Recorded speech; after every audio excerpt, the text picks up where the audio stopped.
అంటే కేవలం ఇద్దరు పార్లమెంట్ సభ్యులతో ప్రారంభమైనటువంటి భారతీయ జనతా పార్టీ ప్రస్థానం ఇవాళ 240 మందిని గెలిపించుకునే స్థాయికి మన పార్టీ 244 మందిని గెలిపించుకునే స్థాయిలో ఇవాళ భారతీయ జనతా పార్టీ ఉంది.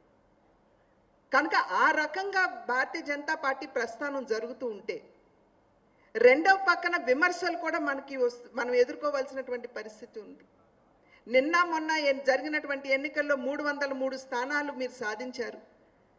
ఇవాళ కేంద్ర దేశ స్థాయిలో ఇవాళ మీరు గెలిచింది 244 మాత్రమే కదా అనేటువంటి విమర్శ కూడా మనం ఈ మధ్య కాలంలో వింటున్నాం.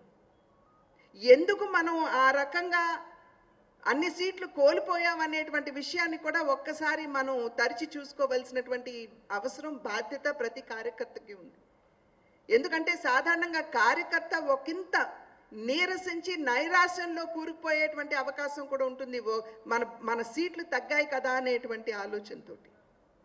కానీ నిజంగా మనం కనుక ఒక్కసారి విశ్లేషించుకున్నట్లయితే మన దేశ స్థాయిలో వచ్చినటువంటి ఫలితాన్ని కనుక మనం ఒక్కసారి విశ్లేషించుకున్నట్లయితే శాతం పరంగా అంటే పర్సంటేజ్ పరంగా మనం చూసుకున్నట్లయితే భారతీయ జనతా పార్టీ కోల్పోయింది 1% కూడా లేదు, 0.84% మాత్రమే.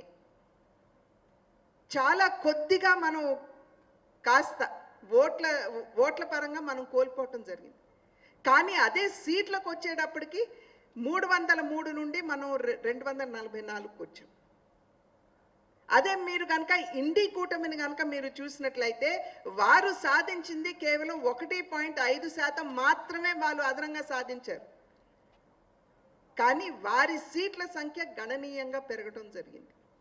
కనుక ఇక్కడ కార్యకర్త నైరాశ నిస్పృహలోకి వెళ్ళిపోవాల్సినటువంటి అవసరం లేదు.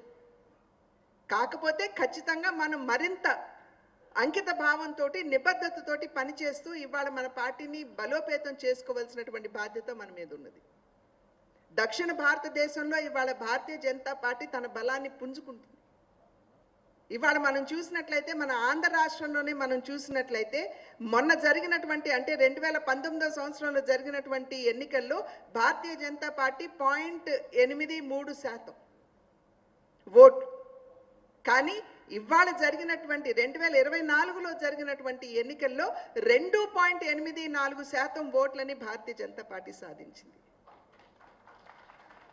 ఎన్ని సీట్లకి? 10 సీట్లకి, 10 అసెంబ్లీ స్థానాలకి 2.83% ఓట్లని భారతీయ జనతా పార్టీ సాధించింది. 10 సీట్లలో మనం 8 గెలుచుకోగలిగాం. అంటే దగ్గర 80% మనం గెలుచుకున్నాం. అది చిన్న విజయం కాదు. అదేవిధంగా పార్లమెంట్ కనుక మనం చూసినట్లయితే మనకు వచ్చినటువంటి మన కూటమిలో భాగంగా మనకు వచ్చినటువంటి 6 సీట్లలో మనం 3 గెలుచుకోగలిగాం. అద్భుతమైనటువంటి మెజారిటీలతో గెలిచాం. గెలిచినటువంటి ఏ ఎంపీని కూడా మనం తరిచి చూసినా కూడా 2 లక్షల పైనే, 2.5 లక్షల పైనే.